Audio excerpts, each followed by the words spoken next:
तो प्रश्न क्रमांक 14 में दिया गया है, मान लीजिए कि एक्स वाई तल में स्थित समस्त रेखाओं का समुच्चय एल है और एल में एक संबंध दिया गया है L1 L2। क्या दी गई हैं यहाँ पर रेखाएं दी गई हैं जो कि L1 है समांतर है L2 के, यानी कि L1 समांतर है L2 के द्वारा परिभाषित संबंध R है। तो द्वारा संबंधित परिभाषित संबंध R है, सिद्ध कीजिए कि R एक तुल्यता संबंध है। तो इसमें भी हम लोगों को तुल्यता संबंध बताना है, जो कि अभी तक हम लोग चेक करते आए हैं सभी क्वेश्चनों में कि तुल्यता संबंध क्या होता है।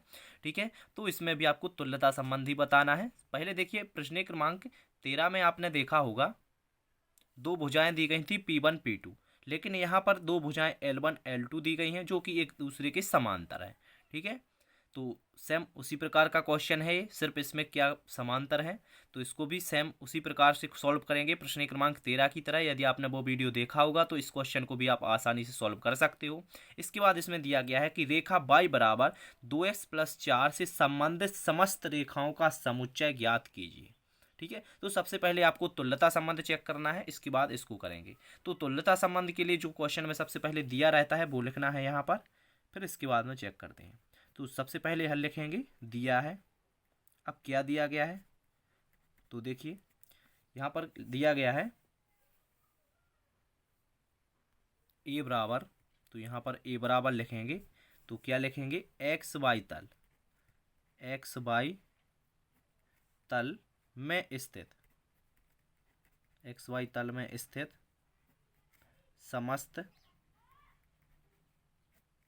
रेखाओं का समुच्चय। इसी प्रकार लिखेंगे ना कि एक्स वाई तल में स्थित समस्त रेखाओं का समुच्चय एल है। ठीक है, ए बराबर इसको लिख देंगे हम कि एक्स वाई तल में स्थित समस्त रेखाओं का समुच्चय एल है। तो यहाँ पर लिखेंगे रेखाओं का समुच्चय क्या है, एल है। ठीक है, तो ये लिख देना है। इसके बाद क्या चेक करना है, सौतुल्य सममित और संक्रामक। तो सौतुल्य सममित संक्रामक के लिए एक संबंध दिया गया है, तो वो भी यहाँ पर आपको लिखना पड़ेगा आर बराबर। तो आर बराबर हम लोग संबंध भी लिख लेंगे। तो संबंध क्या दिया गया है, L1 और L2 भी दी गई हैं, सच दैट L1 है जो L2 के समांतर है। तो यहाँ पर लिखेंगे L1 है जो समांतर है L2 के। ठीक है, तो इस प्रकार आपको लिख देना है। इसके बाद देखिए सबसे पहले आपको सौतुल्य चेक करना है, तो यहाँ पर सौतुल्य लिखेंगे और सौतुल्य के लिए यहाँ पर लिखेंगे, सौतुल्य में क्या होता है कि सेम L1 जो है वो R में बिलोंग्स करेंगी, यानी कि इस R संबंध से होगी। क्यों होगी, क्योंकि देखिए कोई भी रेखा अपने आप में समांतर हो सकती है। ठीक है, आप समझ रहे हो ना मैं क्या बोल रहा हूँ। तो मैं सबसे पहले यहाँ पर लिख लेता हूँ, चूंकि प्रत्येक रेखा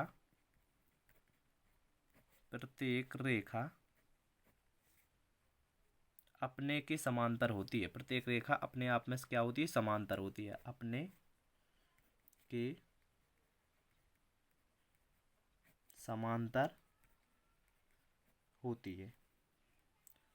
यदि ऐसा है, क्योंकि देखो कोई भी रेखा है वो अपने आप में समांतर हो सकती है, क्यों नहीं हो सकती है। देखिए जैसे कि कोई एक ए बी रेखा है, तो ये अपने आप में समांतर क्यों नहीं हो सकती है, अपने आप में समांतर हो सकती है।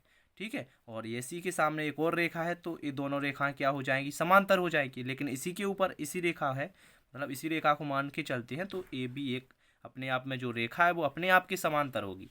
ठीक है, ए बी के समांतर होगी। इसी प्रकार हम यहाँ पर L1 और इसको L1 मान के चलते हैं, तो L1 है जो आपस में दोनों समांतर होगी। तो यहाँ पर लिख देंगे चूंकि प्रत्येक रेखा अपने आप की समांतर होती है।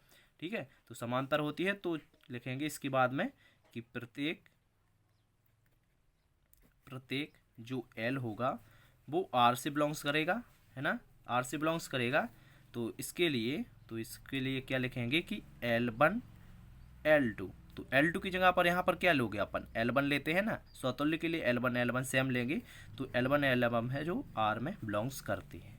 ठीक है, तो फिर क्या होगा, R यहाँ पर सौतुल्य हो जाएगा, R क्या होगा, सौतुल्य है। इसके बाद चेक करना है सममित। तो सममित के लिए देख लेते हैं, तो यहाँ पर सबसे पहले सममित लिखते हैं। सममित में क्या होगा कि L1 और L2 दोनों जो रेखाएं होगी वो आर में बिलोंग्स करती हैं। क्यों करती हैं? क्योंकि L1 है जो L2 के समांतर है। तो यहाँ पर लिख भी देना है कि L1 L2 के क्या है, समांतर है। तो इस प्रकार लिख देना है कि L1 L2 के समांतर है। यदि L1 L2 के समांतर है तो फिर L2 L1 के भी समांतर होगी ना। तो इसको हम क्या लिख सकते हैं? तो L2 L1 के भी समांतर होगी ना। तो यहाँ पर लिख देंगे कि L2 L1 के समांतर है। यदि ऐसा है तो फिर क्या होगा? आर सममित होगा। तो यहाँ पर लिख देंगे कि आर सममित है। तो यहाँ पर क्या आ जाएगा? आर सममित है, क्योंकि L1 L2 है जो आर में बिलोंग्स करती है, तो L2 L1 भी आर में बिलोंग्स करती है। इसके बाद संक्रामक चेक करना है, तो संक्रामक के लिए भी ले लेते हैं।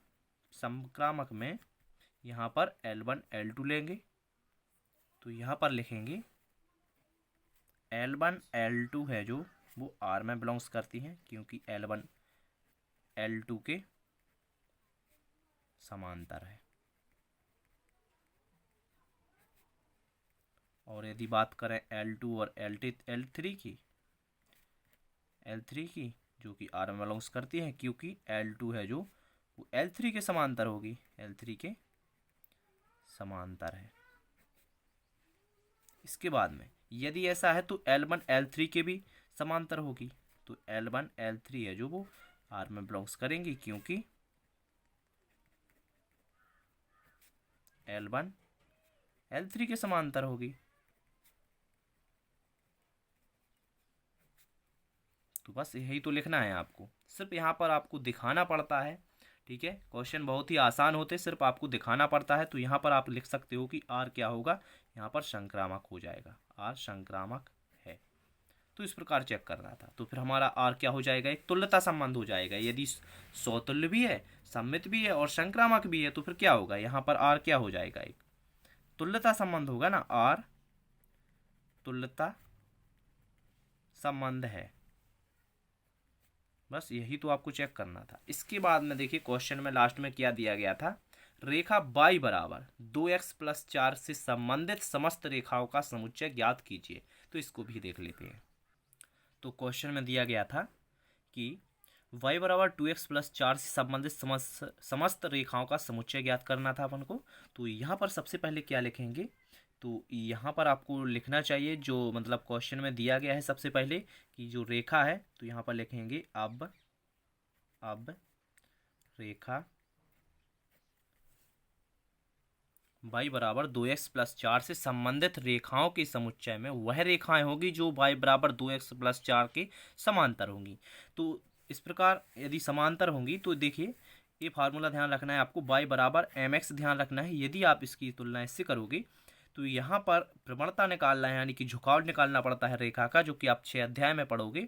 तो यहाँ पर इसकी प्रवणता यदि इससे तुलना करते हैं तो m का मान कितना आता है? 2 आएगा। तो यही झुकाव यानी कि स्लोप कहलाता है, यानी कि प्रवणता कहलाती है। तो ये आपको निकालनी पड़ेगी। तो यहाँ पर लिखेंगे लेकिन रेखा की प्रवणता होगी 2, लेकिन रेखा y बराबर 2x + 4 की प्रवणता 2 है।